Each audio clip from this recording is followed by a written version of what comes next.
All right, Lisa Bass, welcome to the show. As I was just saying, it's been long overdue. You guys, today's guest is, as I just said, Lisa Bass. She's the heart and soul behind Farmhouse on Boone, which is a beloved blog and YouTube channel where she shares her journey through scratch cooking, handmade projects, homesteading with a large family.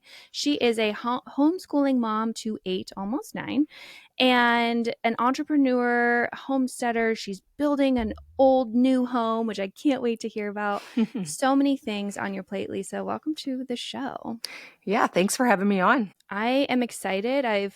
We've been friends for years. I got to meet you a couple years ago in person. We were both at an event, and now we're getting to like sit down and kind of unpack your life a little bit on the show. So as a wildly capable theme, I just feel like you fit this so well. You've got a lot going on, but you execute with grace, and I admire that in you. So I would love to start out by discussing kind of what your life looks like right now. I know you're in the midst of building a new house and expecting another child. So kind of give us a snapshot of what you're currently going through. Yeah, so adding the house build onto everything has definitely been more of a thing than maybe I expected. I don't know. I think I knew it would be a lot, especially with all the details that we're trying to do in the house. Like we're not just trying to build something real standard. It's a little bit, a lot of things. But yeah, so right now I run my business, which I have, and we'll go probably more into this, but I have designated hours where I do things. And then outside of that, it's very flexible. And I'm expecting our baby at time of recording in like 5 days. But I think by the time this comes out, maybe she'll already be here. Yeah, yeah. Yeah. I did not know that. You didn't know she was pregnant? Not I can't tell from the screen. Yeah. So 5 days from now. Yeah. No, this is what I'm saying. Lisa, she doesn't shy from challenges. She's on the podcast recording 5 days before her due date. This is what I'm saying. This is the energy. It'd be harder 5 days after. I mean, like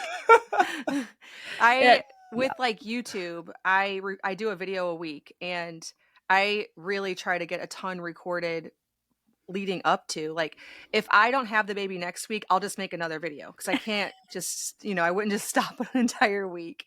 So that is amazing. Okay, so you moved from, I'm going to call like a homestead into more of a city location of a rental, which you also then kind of felt like you had to flip because it had like old carpet and things like that. But you're building this forever home on property, right? And it's something you've talked about a lot is like how you're building a new old home. You don't want it to be this cookie cutter, super modern feeling place to live with all your kids. So you're adding in unique country charm. So talk to me a little bit about that element, because I think that's really fascinating and something you don't hear people like chasing after very often. Yeah, I know. It's a weird niche interest. And I still, after sharing about it, think it's kind of a niche interest. Yeah. Like people are interested in hearing about it, but I don't think many people are necessarily interested in doing it. Just some like small examples. We're doing wood siding, which is just outlandish. Like people simply do not do that. Wood, like moldings on the windows. We did wood windows. Just a lot of things that people today are like, that is too much maintenance. We're not doing that. Like tongue and groove flooring on the porch. That's actually wood. We did an old timber frame barn on the property as well. Let's see. I mean, the design of the house is very old style, so it's not open concept. We did we wanted the house to look like a house with 3 porches, but then the back porch is like windowed in. So at some point in history, the story goes that they windowed it in to get more square footage. So it's, kind of a story that we did with the whole house. And a lot went into just the design. So the house build's going really slowly because everything that we need to get is sort of a deal. Like this morning I was on the phone getting the siding, and it's just simply not something anybody seeks out. And then we're going to have to paint both sides of the siding before even installing it. And Luke's going to be doing that work. So just a lot of things that if you try this, they're going to try to talk you out of it. Every detail along the way, people are like, don't do that, don't do that. And your builder might say, oh, you should definitely do spray foam insulation, not wool insulation. You should definitely do vinyl siding. Just the whole thing has been a lot of resistance, but I think it'll be worth it. Absolutely. Are you doing a wool insulation? I'm so curious. Yeah, it's actually really common. So I thought that was really weird, but they just have it like at your regular hardware stores. But Oh. the builder still thinks that we should do spray foam, which we are not doing. Just so many little things. Like we're doing heart pine flooring, which is weird. Oh man, just so many things. Like nothing's going to be plastic. It's all gonna, and my argument with it is because a lot of people are just very, very scared.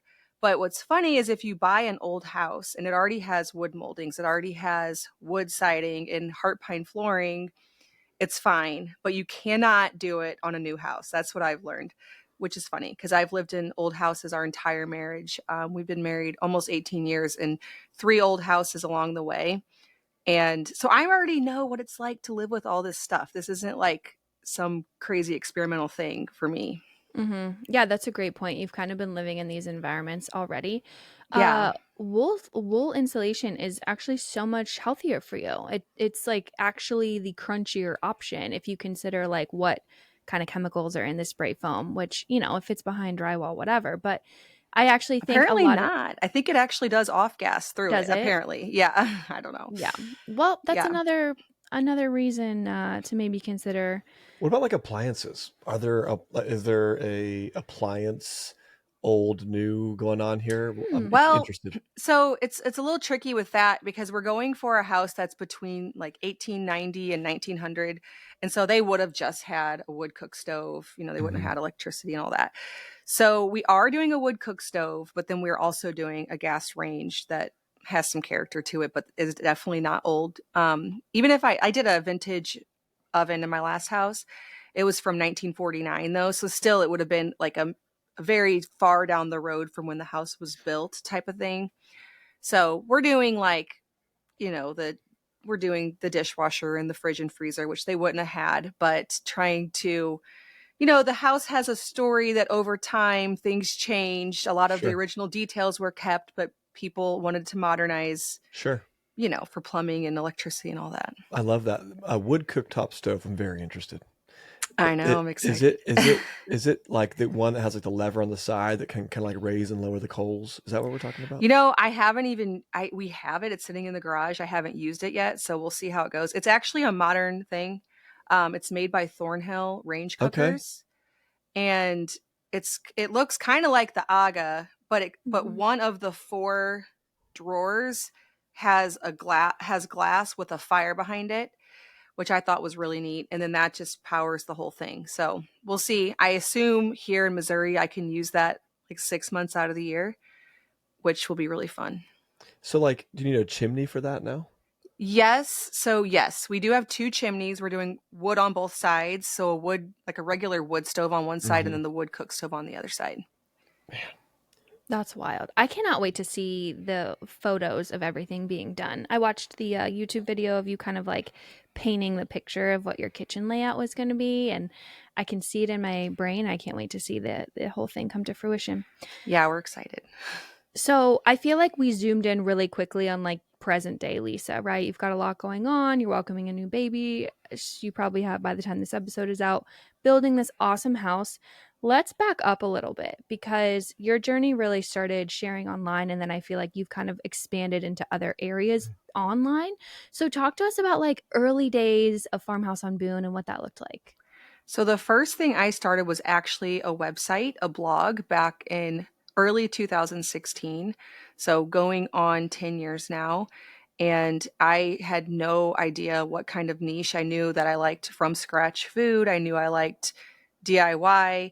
And then over the years, it took twists and turns. Like for a while, I was kind of leaning into decor and DIY. And then I pivoted 100% to food at this point. So it took a lot of twists and turns as far as the website, but I've had the domain and been publishing regularly on that site for almost 10 years. Then I added on Facebook, and then I added on Instagram later in 2016. And then the following year, I added on YouTube. A few years after that, I added on a podcast, and just kind of have been expanding with different product offerings. I've stripped some back, added some in, all through the years.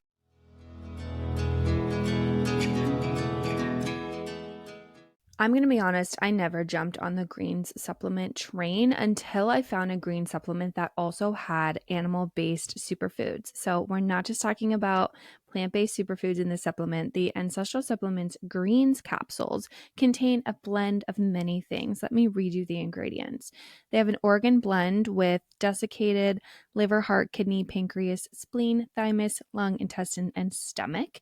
And then they have Superfood Greens organic blend of chlorella, spirulina, barley grass, alfalfa, spinach, organic broccoli, and oatgrass. And then for the organic reds, they have goji berry, tart cherry, kiwi, acai, blueberry, and pomegranate juice, cranberry, raspberry, and strawberry as well.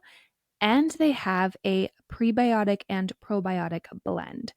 This is truly your gut's next favorite supplement.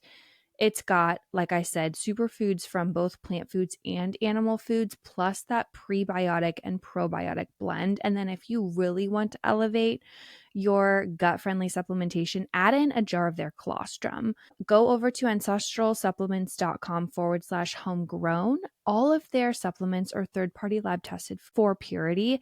And then they also have a 60-day money-back guarantee. And with the code Homegrown, you can save 15% off your order. If you're looking to elevate your gut health in 2025, that is my biggest recommendation, adding in this green supplementation along with the colostrum. And you can get that at ancestralsupplements.com/homegrown. A few years ago, we launched a home goods shop because we were creating products for our home that we loved so much, and you guys were asking for them. And one of the very first things we created and launched for that shop were our cotton coiled proofing baskets. Now, if you're watching on YouTube, I'm holding them in the video right now. You can see both our 7-inch round and our 9-inch oval. These are well loved. I've been using these for years, and I'm obsessed with them. I love that they're flexible. I love that you can sort of smush them and fit them in your drawer. They're not bulky. You can spot clean them when needed. They make a wonderful proofing basket because the goal of your proofing basket is really to not only give your dough shape while it's in the cold proof, but also to help whisk away moisture from your dough. You don't want your wet sourdough bowl or loaf sitting in like a puddle of its own moisture. You really want that outside to dry out appropriately. And that's why these cotton coiled proofing baskets are so perfect for that.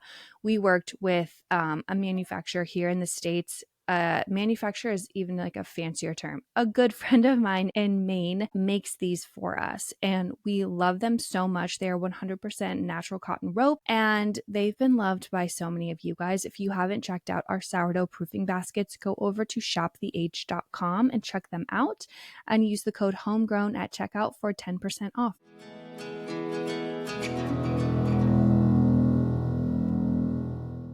So as you're building this thing, I mean, did you feel like you had other people who were paving the way for you, or were you just kind of like learning as you went? I watched a lot of people and what they did, and lots of learning as I went. I don't think I followed anybody's formula exactly. One thing I think I did that not many people did, at least from a blogger perspective, is really diversify. So usually what I find is a lot of bloggers will put like the videos that they put on their blog onto YouTube, but not create specifically for YouTube or specifically for a podcast. But I did that early on, and I really think it helped. It couldn't necessarily see it at first because it made my attention divided. But it did, like where I am right now, after a lot has changed in the online space and with AI and people looking for real people, I think it gives a very, like, it gives a personality to everything. So I'm really glad I laid that framework. I can't say I knew why, but I'm glad I did. So it's kind of the evolution of it all. Yeah. Written copy is kind of threatened. right now. Mm. You're right, having that Yeah. face, that human, like you just said, in all industries is becoming really, really important, because now it's like, well, what am I getting here? And where can I go to get this? Yeah. Because, we don't really have legality yet on what these AI platforms are allowed to mine, right? From Oh people yeah, that are no, they creating can it. mine anything at They're this point. taking whatever they want. So you can go onto Chat GPT or Gronk or Google, whatever, and you can just, I want to have a recipe. I want to have inspiration. I want to have XYZ. And all the people that have spent all that time that Yeah. were originally gaining money from people coming to their site, now it's just these AIs are grabbing that information and just plugging it onto a sheet it's crazy. Yeah. Yeah. It's crazy. It's true. I do find that people still don't fully trust it, and maybe they will eventually. Like it might shift. I'm not saying it won't. But currently still people don't really trust recipes that AI is spitting out because they're afraid they won't turn out. So they want to hear from somebody who really did Mm-hmm. it. So far recipes have been fine. Like I haven't seen a decline in traffic. I can't say that for a lot of different niches, but I'm also not saying it's not going to happen. So I'm glad that I'm very broad. I have a lot of different things going on the internet. I think that was good. Hmm. Yeah, I was gonna say you have a very cohesive look. I can go to your YouTube and get a sense of who you are, and then I can go to your blog and get a little deeper sense of who you are, and then your Instagram, and it's a very like unified story, I guess is what I would say. Mm-hmm. Yeah. Which sounds crazy, but like it's kind of hard to do as a creator. It's kind of hard to show up uniquely, but also in a way that feels similar in all these different platforms. Yeah, they're I'd very different. They're very different. And I would love to hear like what's your favorite platform to show up on? What are you currently loving? And maybe like what's your main focus in 2025 Farmhouse on Boone? So my favorite place to show up would probably be YouTube. I think my most profitable place to show up is my website, but they really work hand in hand because I primarily do food on my website. It's very much packaged up in a lifestyle context, but it's a lot of recipes showing people how to cook, how to throw together simple meals, how to make bread. And so I can translate those onto my website as actual recipes. So they very much work hand in hand, but I spend a majority of my personal time doing YouTube. That's where I Mm-hmm. spend most of my time. Mm-hmm. And that's you filming. Are you editing your videos as well? Mostly my daughter edits them, but then I voice them over. Oh, okay. So I really liked bringing it back in house for a while. I hired it out, but it didn't work. It was very clunky because of the way I shoot my content in order to fit it in with my lifestyle. I will film things as they're happening. A lot of times just silence them. But then after they're all pieced together, I need to go in and voice them over. And so the back and forth was really frustrating for me. So now that I have a daughter that's 16, she just does it. And so that's really nice because once she's got them all kind of clipped together, I can sit down with the footage right there in the editing software and add my voice to it.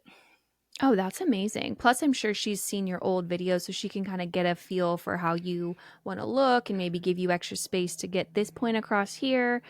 I Yeah. love that. I love Yeah, that you can it hire will her. usually discuss like, is this a long edit or a short edit? Because what we'll Mm, do is it's either a video with lots of clips that's supposed to look more cinematic, have some music, maybe a little audio, voiceover here and there, some text. And then we have ones where I'm trying to talk almost like a podcast. That will be a mhm. long edit because it's mostly just like B-roll supporting the message. So yeah, usually beforehand I'm like, okay, this is a long edit. Like keep almost everything. Whereas this is a short edit. It's cinematic. We're supposed to enjoy watching this. Don't keep anything. So having it in house makes that nice. Yeah, I literally in-house. I love that so Yeah, much. literally in house. Um, I want to ask like how, well, there's so many different things I could ask you. Like how do you even learn how to film from certain angles and things like that? But I'll ask this general question, then maybe we can dive deeper. Like what is something that what's a skill or challenge that you used to think was beyond you? Like, oh, I'm great at these things, but like I'm not sure I can dive into that now is part of your regular everyday that you're like, oh, I conquered that mountain. Probably YouTube and all the tech behind it and setting up shots and operating a DSLR camera. Yeah. I went to a blogging conference back in probably 17, the summer of 17, and everybody was talking about how important video was. Hmm. And so I came home and I'm like, I have to do this. And at that, which is so funny because now everybody does video. Like if you're on, you're on Instagram, you're on TikTok, everybody does video. It's not something complicated to edit something together. Everybody knows how to do that. But we didn't back then. Like they told us it and everybody is kind of like, oh no, do we really, do we really have to do this? And so I was definitely overwhelmed with it. It wasn't just like you could use your iPhone. People did more professional stuff back then. So, trying to figure out the tech behind it and then the editing software. Like now everybody has things right on their phone where they can edit. Well, we didn't. So, but now that is all just so easy for me. So yeah. That's amazing. I thought surely when I was writing that question, like you were gonna say cheese making, because I know you've kind of gotten into Oh my goodness. No, I cheese never got good at making. cheese making. You did it? Okay, I was Nope. gonna ask where that journey ended No, for no, you. no. I made a whole bunch of cheese and all of it was disgusting. So Oh, see, I love When that. we were talking about that, sourdough, I mean, it like, Yeah, is. yeah, sourdough is that's definitely easy for me now. for sure. That's a great When example. we were talking about that question, I was like, for me, I remember we had one kid, and then it was like, I don't know how people have kids at all. Like Mm, potty training, it's all a nightmare. Yeah. Then next thing you know, you have two kids. You're like, dude, one kid was so easy. yeah. Uh-huh.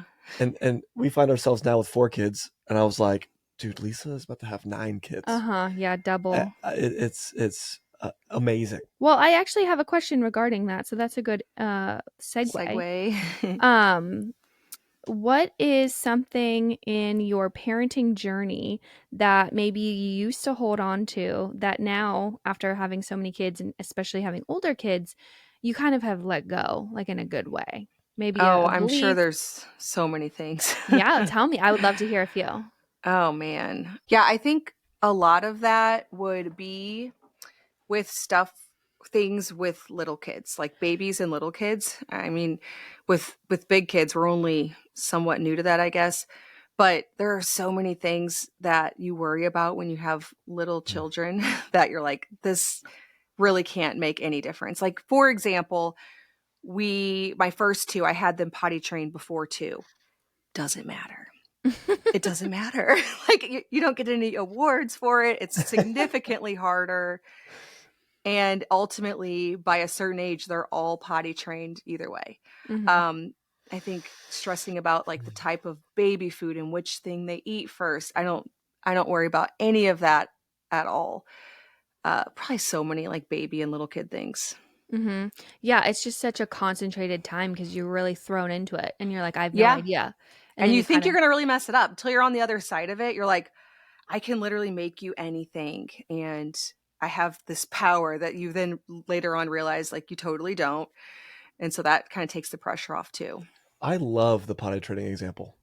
I love that because it's mm, so true. yeah, When you're first, it's almost like it feels like a milestone that your kids have to hit, yeah. right? It's like, and you're stressed. And I think homeschooling causes me to see this somewhat, Hmm. okay, in some academic kind of milestones as well, right? Yeah. Like Oh, learning absolutely. to read.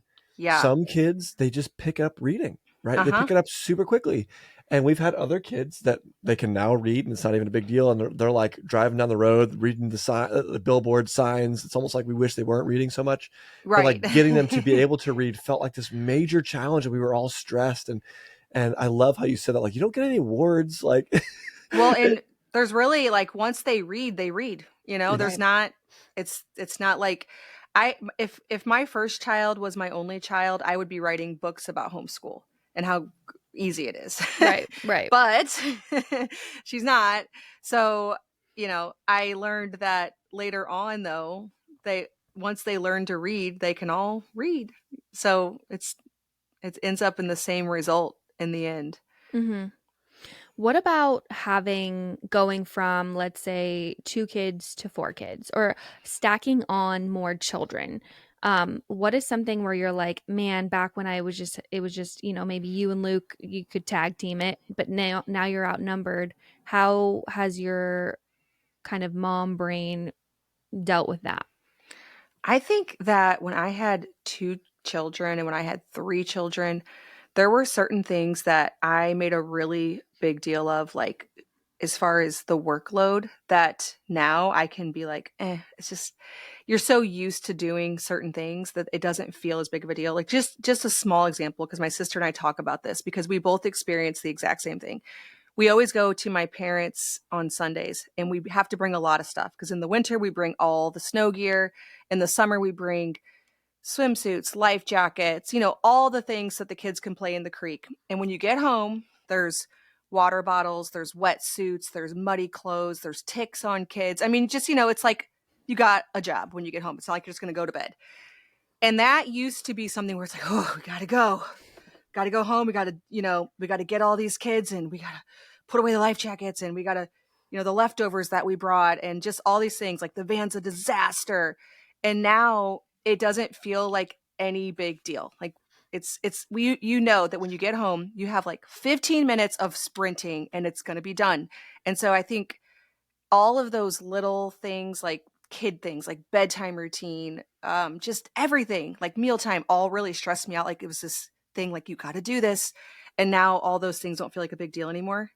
And I don't really know exactly what it is. Like you just get used to it, or you see it's really not that big of a deal. I don't know if you guys have experienced that, but I remember, like, I can think back to some vacations and trips we did when we had 2 kids and being like, oh, this is crazy.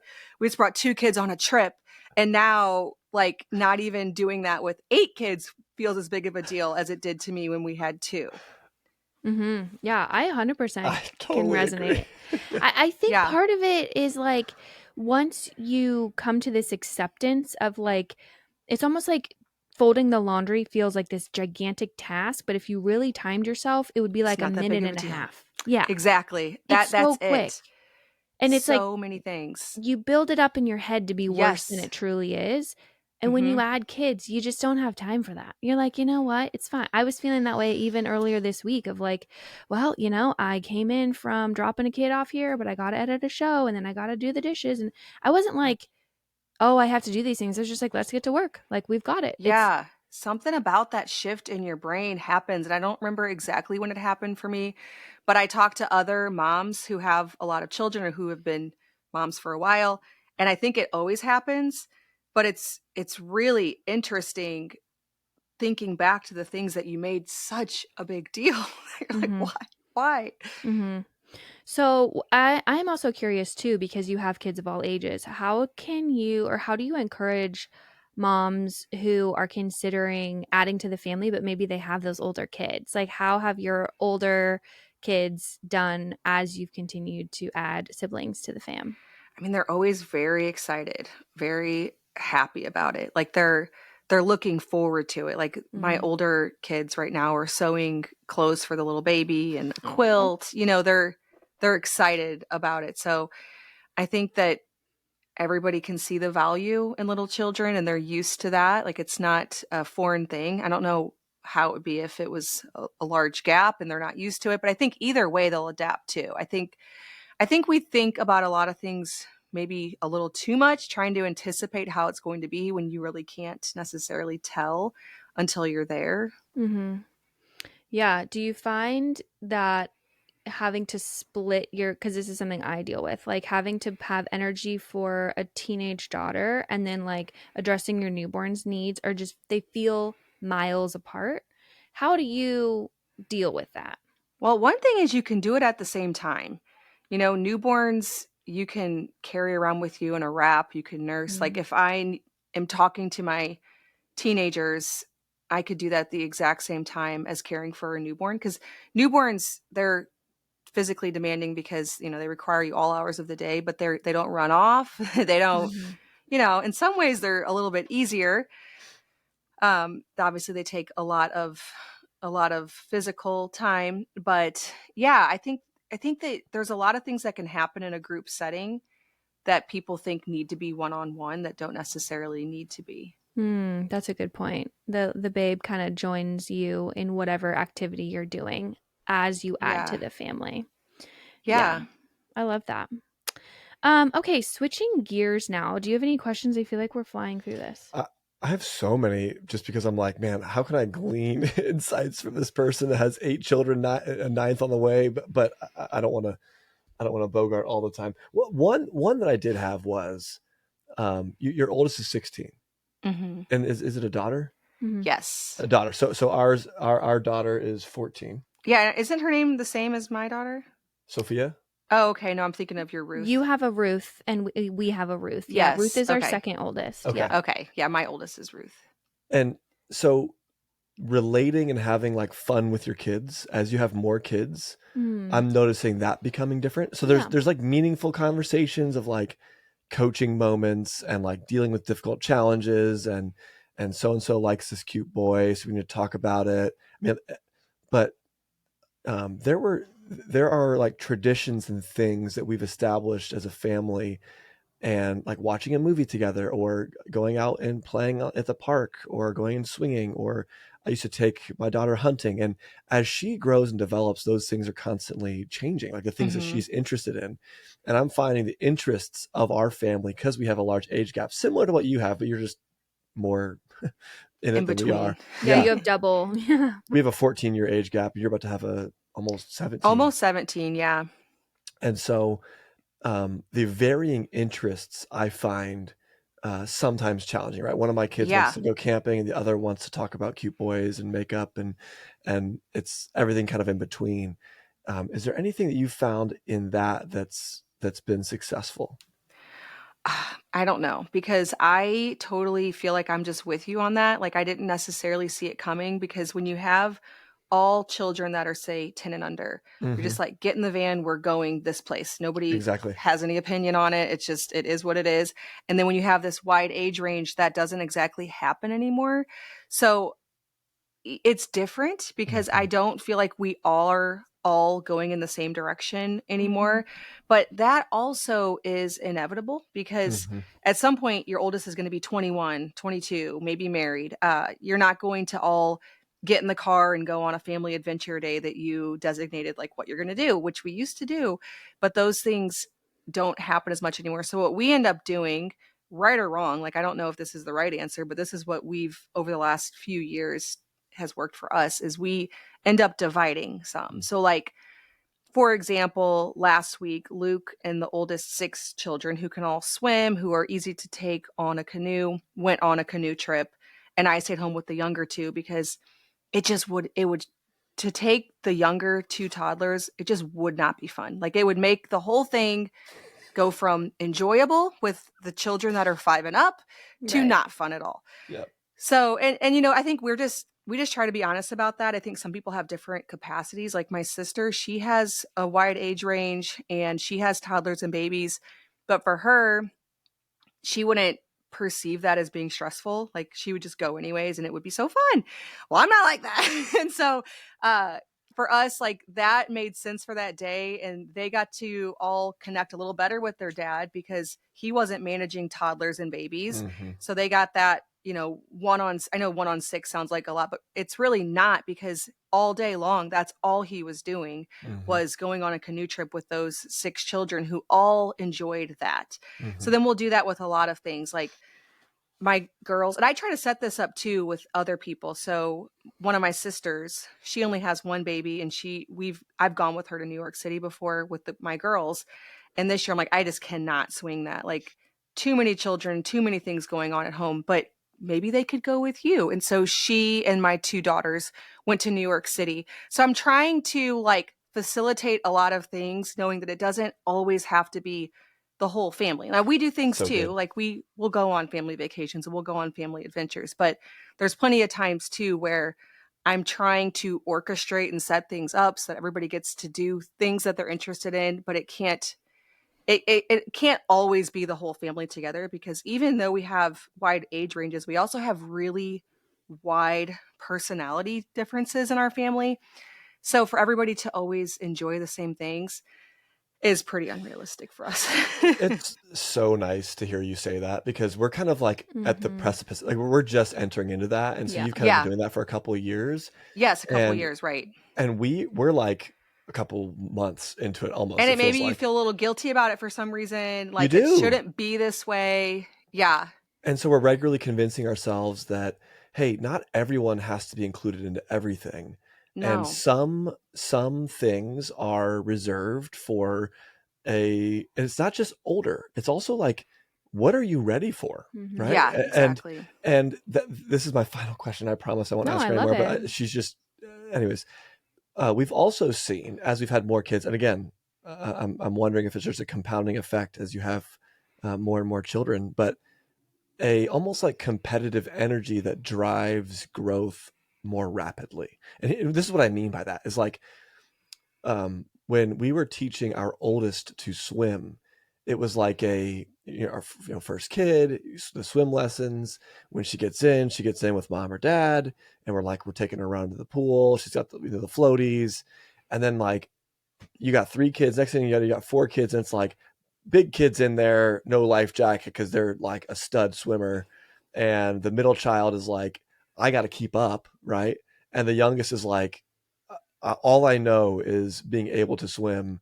And so just like this hunger and desire to develop and grow. We watched that, using swimming as an example, just because I'm thinking about your canoe trip. And I'm also thinking about like our house, we have a pool. And so we see that happen with our children. I don't know if it's going to happen with our fourth. Maybe it will, maybe it won't.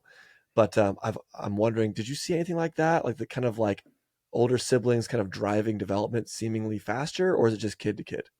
I think it's really, really personality driven because I've seen this in some children. I've even seen it in some of my sister's children, but I haven't seen it for sure in all of mine. So I think it's definitely a personality based thing, but yeah, I think it can happen sometimes for sure. Got it. Mm-hmm. Yeah, I love that. I'm curious as you're painting this picture of like dividing and conquering, right? Addressing Hmm. each kid's needs. Do you ever feel like you just haven't seen Luke enough that week and you're just like, man, I got to sit down and have some coffee? Like, how do you remain connected and aligned on a weekly basis because you guys are juggling all of these different things that you have going on? Yeah, well, so we have regular things throughout the day. Like you said, in the morning, almost every morning we were sitting there drinking coffee for 30 minutes to an hour, and then we do lunch as a family. But then right now during the house build, we're dividing because he's got a lot of work there, and so he'll bring the boys that he can bring with him that will allow him to work with him. And so we have regular things throughout the day to the point where, because we're both home and we're both aligned on the projects that we're doing, we check in a lot. I will say we really thought like the sweet spot for date nights. You guys are in it right now, just so you Mm. know, because it's like they can babysit, but they don't have their own plans. Well, now we like never do date night. We probably make it. What we need to do is we need to move it to a day of the week that's like not desirable, like Monday or Tuesday is what we need to do. I Mm-hmm. actually have seen other large family moms say they go on date on Tuesday, and now I'm like, I know why you do that. But we used to get Friday, and it's just like every Friday we think we're gonna go on a date night, and then something else comes up that we can't. So yeah, and we kind of thought, oh, I bet we are in the sweet spot, and it truly we were. Mm. Yeah, we definitely hit a sweet spot right before Bowman because our youngest was 5 and then like Sophia could easily babysit. Now I felt a little Yes. squirrely leaving her with a small baby at only Well, yeah, we 14. don't do that either. Yeah. But I We're feel getting like close we're to being getting back in it. close, but as you're Yes. saying, I do think the closer it gets to Gets to 16 and yes. driving, She's it's gonna going to be have like, her own "Sorry, mom." plans. No, I'm not anti hiring a babysitter. We hire a babysitter once a week so that I can get some work done so I don't, Yeah. have all of the responsibility of child rearing fall on my oldest, but I do think that there is a respectable amount of expectation that we can have like, hey, can you help today, Sophie, with this thing? And Mhm. she's usually more than willing. um Yes. Yes. I love that you guys have coffee every day for half an hour to an hour. Now, is that we've talked about this before because we try to do the same thing, but we are kind of maybe weird about it, and I feel like we have to protect that time because our kids will come down and we might be having conversations where like the older kids, it's not really for them, right? We're talking about family drama or maybe we're talking about business stuff, and so we will like give them little hugs and pats and then be like, okay, go play, we're having coffee still. Is this something where you feel like you and Luke can stay connected amidst a house full of kids? Do you protect this a little bit? Do you go somewhere else? Like logistically, how do you sit down with your husband every day for Well, that there's time? kids. There's kids there. I should There's point kids. Okay. out. Okay. Yeah, there's kids. But the older kids that you would be worried about if you were trying to talk about something Yeah. maybe that you didn't want them to hear, they're Sure. still sleeping because this is usually 6:30 to either 7 or 7:30, I'd Okay. Mhm. say ish. Maybe a little earlier, maybe a little later. Just depends on when we wake up. And it might change a lot when the baby's born, because I know for a while when I'm up overnight a lot with a baby, I lay in bed during that time Right. instead. So Mm-hmm. this is just me currently not having a newborn speaking, that Sure. for the last year or so, this is what we've done. And usually our little kids wake up early, and so that's why we're up, but then the older kids will still be sleeping till we wake them up. So, you know, So it it works out. works. Yeah, it Yeah. works. I love that. Okay, this is kind of shifting gears a little bit. What is something in the homestead, maybe crunchy space, maybe homemaker space? What is something in that space that you don't feel like serves you anymore? Maybe it did at one point, maybe it was a trend you hopped on, but you've kind of been like, nah, that's not for me. Man, nothing comes to mind, but I guarantee you there's some things Okay, well, that the inverse of this, I was also going to ask you is like, what has stood the test of okay, time? So that maybe would be a that'll be little easier for easier. me. Yeah. Yeah. So things like bread, I do still bake all my own bread. I mean, there might be a rare occasion where I don't, but for the Hmm. most part, bake all my own bread. And I think that it is easy. It fits well into my life. When you've done it a million times, it's probably easier than going and buying bread. Uh, Making bone broth. Okay, I guess maybe not making cheese, but I still hope that I get that, because when we get back out to the farm, we're gonna get a dairy cow again, and you have to preserve a lot of the milk, or you get way too much. Yeah. So yeah, and then fermenting, like I make sauerkraut and kefir very regularly. We always have it. Um, Man, what else are some examples? I know there's plenty that I would say I probably heard about at one point that don't matter to me anymore, but those are some of the big ones I still always do. I love that. Do you feel like as a mom to a large family, your like non-toxic cleaning stuff keeps up with your demand? Lately I've just been buying the Azure Standard all-purpose cleaner Okay. for a lot of things. I don't know. I don't really, that could be one. I don't really make my own laundry detergent or my own cleaning supplies or anything like that anymore. I used to do that, but now I don't. And is my house like really perfectly clean? Not at all. Not at all. So it probably doesn't keep up like it should, but I'm also just not that particular about a lot of things. Mhm. Yeah. I feel like you have a good middle space of like tidy, but Yeah. maybe, you're not like spending every extra ounce of your energy trying to sanitize every surface. Oh no, yeah, I think it's nothing gets healthy. sanitized. I Nothing think that's gets healthy. sanitized ever. I love that. Moving on to your kids a little bit. So you said your oldest helps you edit. I'm so curious how you guys are thinking about your kids' futures and something that like are you instilling practices or mindsets in them to help. I don't know if you're driving them towards a career of entrepreneurship or if they're wanting to go a different route, but like what are the conversations you're having with your older kids as they see you pursuing your passions alongside motherhood? Yeah, definitely. At least the oldest children, I think, will all pursue entrepreneurship. I can just tell from their personalities I think for a lot of people, it's a personality thing, but then you also have to see that it's possible and that it would actually work. And Hmm. so they have the personality, but they also believe that you can, I mean, there's just so many ideas. I'm sure you guys are the same way. Once you start something, you see 10 more things you could do, and you're just like, I don't have time to do all that. But there's no shortage of things that you could pursue. And so part of our reason for purchasing a farm and wanting to build on a farm is I'm thinking about a lot of that. Like my 10-year-old, I could see him wanting to have, a beef operation where he rotational grazes or something. And that's not something that I know a ton about. I have family members that do, but I would like to have little things like that I could help them establish for themselves. So, yeah, we're always thinking about things like that. Yeah, that's pretty hardcore to be like, I'm gonna get a farm so that my 10-year-old someday can maybe try his hand at cattle We'll see how it raising. works out. I just want the opportunity to be there. No, I think that's wonderful. I think even the other day I was texting you and some others about like what if your kids have a desire to maybe create content in some way? Yeah. Like how are Mine you do big Okay, time. And I didn't answer on that because it was like a loaded question. And I know some people felt very negatively about it, which I also find interesting because, we do it. So clearly we see the value in it. But yeah, my daughters have and my son have put some things on YouTube. I'm never sharing them yet because it's like, might need to refine that a bit more. totally. But yeah, they're always making content and editing content, and they have a strong interest in it. So what do you do? Like how are you thinking through that as a parent? Are you like concerned? Do you need to protect them? Are you fostering that? Are you talking about safe ways to do that? I want to hear your whole Yeah. perspective.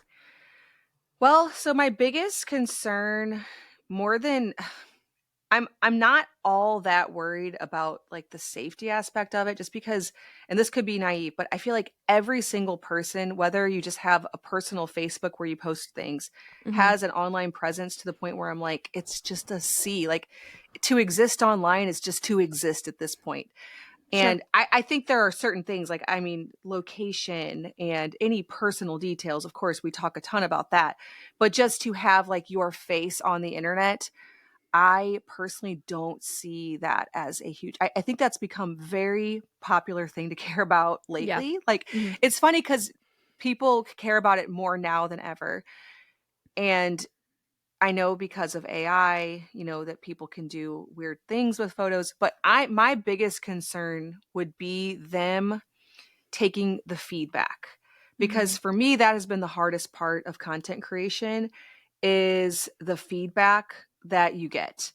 There's so much good feedback, primarily like 99%, but I'm personally not great at dealing with the negative Yeah. and I take it badly. And so I Mhm. think it's clouded my view some of humanity like in a bad way.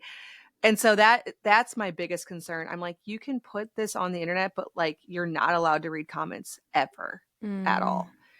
And so that's just kind of my take on it. No, I like that. And it's very refreshing too because you have very established channels. Your Instagram, your YouTube, very established. And so it's nice to hear someone who, you're right, this is your career, right? You're doing this all the time. Your kids see you doing it. Your kids see you filming, editing, all the things. How do you then, pass that on in a protective manner? Yeah. I don't know, maybe you've been left out of these conversations, but like I have had conversations about like, Sophie sometimes is like, "Oh, it'd be fun to do XYZ and share in this way." And I've just she doesn't even have a phone yet. So, we're not even Yeah. there. No, and my oldest doesn't either. She just has a Gab phone. Okay. But she has, we have laptops and she can Sure. edit and she can post videos.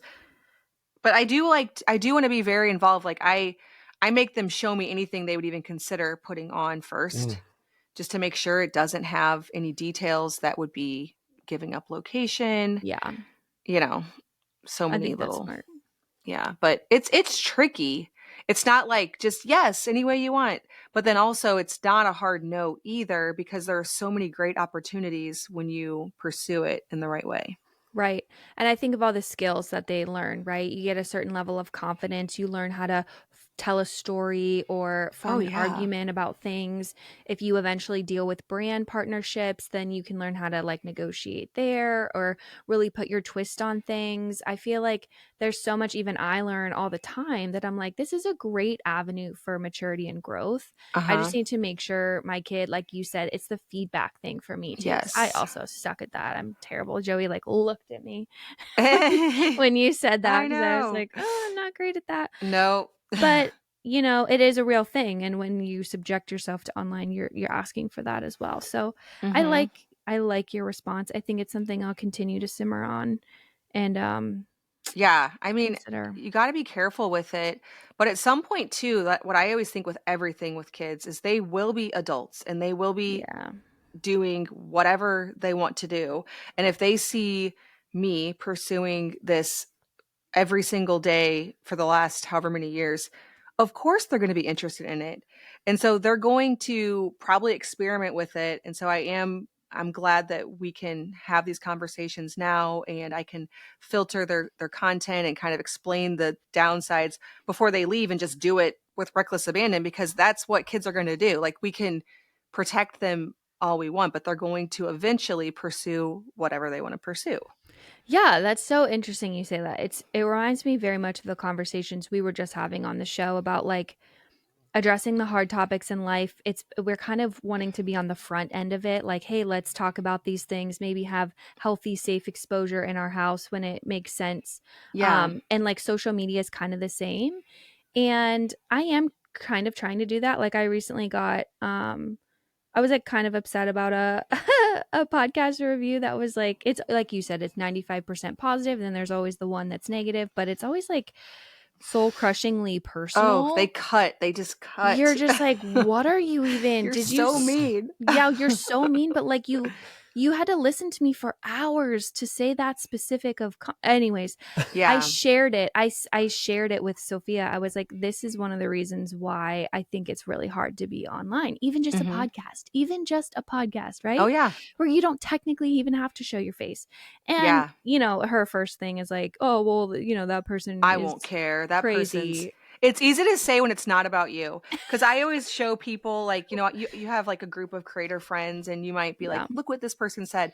And when you see it about somebody else, you're like, oh, come on, that person's obviously negative, But when it's about you, you're like, Yeah, it's you might so shed a hard. tear. Yeah. Uh-huh. Yes, it's so hard. Yeah, so I think your approach to we're not going to ignore it, pretend it doesn't exist. I'm actually going to invite you into the conversation and coach you on how to safely create content is very much like the wildly capable method of kind of what we were talking about with like 100%. alcohol or like picking 100%. a diet or all the other adult things that we unfortunately have Yes. to talk through. I would We So, think if rather, we just yeah, shun them completely, like they're just never going to encounter that, but they're going right. to. Right, totally. yes. Yeah, I appreciate your perspective on that. Okay, well, I have a little like rapid fire here for us as we're getting to the end of the hour here. I want to know, I know you don't have animals right now, or maybe they're in transit. I'm not quite sure, but like when you get back on the farm, what is your favorite animal on the farmstead? What are you gravitating towards? I would say probably the dairy cow. As Okay. much work as she is, she just provides everything. And if not that, I'll have to say chickens, because I just love having chickens around. Will you do like a 5 second convincing argument to Joey as to why maybe chickens in the suburbs is a great idea for a family like We ours? have them right now See. in our Okay. little town lot. And it's manageable? Oh, yeah. But we have a little chicken tractor. And so they're not free range, and we just pull that around. I mean, it's also not, it's not super worth it as far as just the eggs go, Mm-hmm. because you got to feed them every day, water them, move that thing around, and then you get however many eggs. I really truly just like having chickens. Like, we always have a bowl where we put all of our scraps in, and so we give that to the chickens. And then on the farm, I like them pecking around, which people have mixed feelings about that, because then there's poop everywhere and they tear up your landscaping. But to me, they're like prettier than landscaping to have chickens pecking around. So I don't know. It all depends. If you don't have that charm with them, like, they're not really worth it. Sorry. Sorry Okay. about my pitch. It was bad. No, that's good to hear. Maybe not this Yeah. house, maybe the next one. I do think there's an element of like childhood responsibility that I'm curious because I don't want to get a dog. I don't think my kids would walk the dog. Well, and But dogs are way more work than chickens. Chickens are like no work. I oh, mean, okay. oh, dogs are like people. You have to, they get sad, and you have Yeah. to, like, yeah, dogs are, if you go somewhere, you need a dog sitter. Mm-hmm. Chickens, just give them a little extra food and water. They'll be fine. Totally. Okay. I Yeah. love that. All right. Well, what is one tip you could give moms who are wanting to increase their capacity? I think that we always feel at capacity, and then when something new comes on our plate, somehow we adjust to it. So I guess you just have to add things to your plate. That's the opposite of what we're kind of told these days. But like right now, life feels very full. It doesn't feel like, oh, I'm just so bored. And next week, I'm going to also have a newborn too. So that will increase my capacity. It will definitely do that, because every time we have a new baby, I'm like, I feel like we went up to a new level that you're at that level. So then when you go backwards, like when I do get left home with two little babies, when Luke's on that float trip or the canoe trip with those oldest six, it feels like quiet and easy. So I think it happens naturally as you add more things.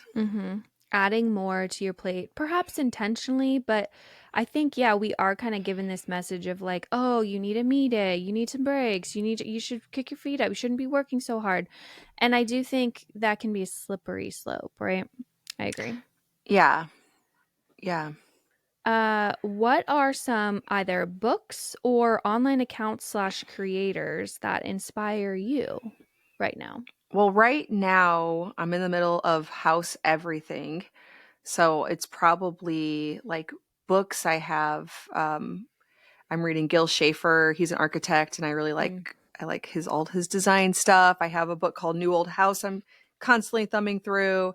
So probably a lot of design stuff, but it's been homestead things, podcasts like your guys' is just and then I also consume a lot of content on like blogging and YouTube. I've always been into that. I still listen to those things all the time because things are always changing, and so I like to stay up on it.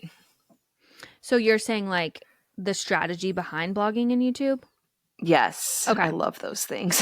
Like I do too. when I'm bored, that's what I think to do is like put on or if I'm ever left to do something, quietly for like everybody goes outside for a minute, I'm like putting on a podcast that has to do with blogging success or YouTube success. Interesting. Would you say that your brain has always been this like business oriented, or is this a muscle you've grown over time? I think that I didn't know it when I was a kid and in school and all that because I was so plugged into everything.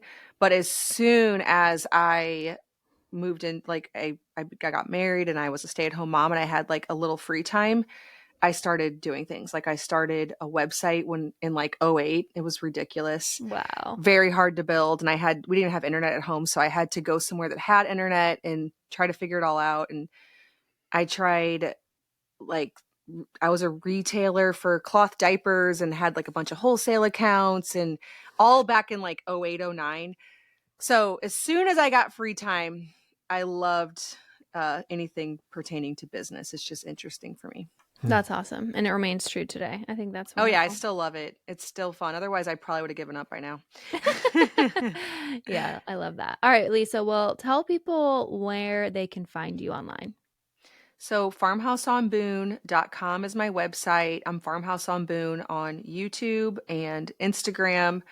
I create long form videos, one every single week for the last 8 years on YouTube. So that's a good place to see what's going on. And then I also have a podcast called Simple Farmhouse Life. Yeah, your podcast is wonderful. 10 out of 10 recommend. Oh, well, thank you. Awesome, Lisa. Well, thanks for coming on the show today. This has been fun to sort of unpack your brain and learn from you and hear more of your story. So thanks for coming on. Yeah, thanks so much for having me.